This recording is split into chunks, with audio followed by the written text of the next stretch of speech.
Today I'm going to show you the Expression Web user interface. This is very similar to a previous video I made. We're just going to go over the basic layout of Expression Web. Up here we have the common toolbar. If you click on one of these tabs, you can see what is underneath each tab.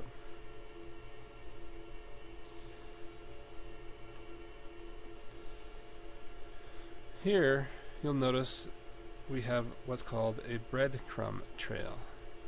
So when I click, it's leaving a breadcrumb of where I'm at, and you'll see that we're in the body tag, a style tag, an unordered list, and a list item. So depending on where you click in your document, you'll see a breadcrumb. And if you notice, I clicked here, it highlighted this whole layer. If I click here, it highlights the whole unordered list.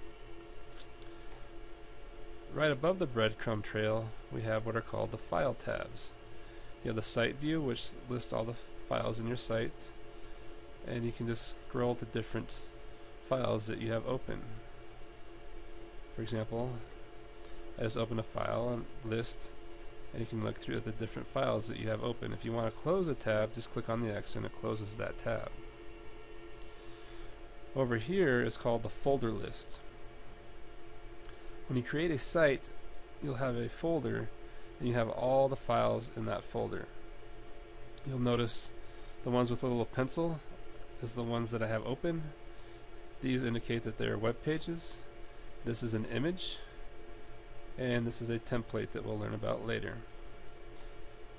So this is all the files that I have in the folder for this site.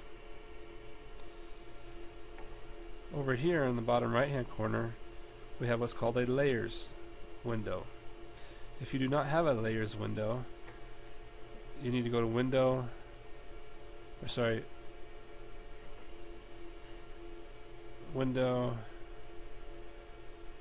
go to panels, and then make sure layers is checked. Notice I unchecked it, it took it away. So we go to panel and check layers. It puts it back here. So this page has 2 layers. This page also has 2 layers. Okay. Over here we have what's called the task pane. When I click on something, you'll notice it changes, and you also have tag properties. If you scroll down, you can see if any tags or attributes are being used. So notice, for example, I clicked on the image, it has the alt tag, the height, the source, and the width. So this is called the task plane. Over here we have what's called the toolbox. Here are many of the tools you can use in Expression Web. We will mainly be using layers, so if you want a new layer, you just click and drag a layer out, and it puts the layer in there. You can put a line break in. You can put a div tag if you want. You can put a horizontal rule. You can insert an image. So these are just click and drag, or if you just double click, notice how it put that horizontal rule in between.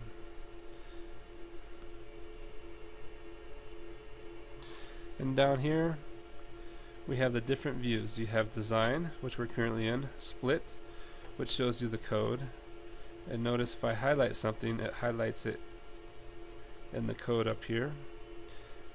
So it's nice that you can see the code and the design, or you can just do strictly code. And that's the general overview of Expression Design.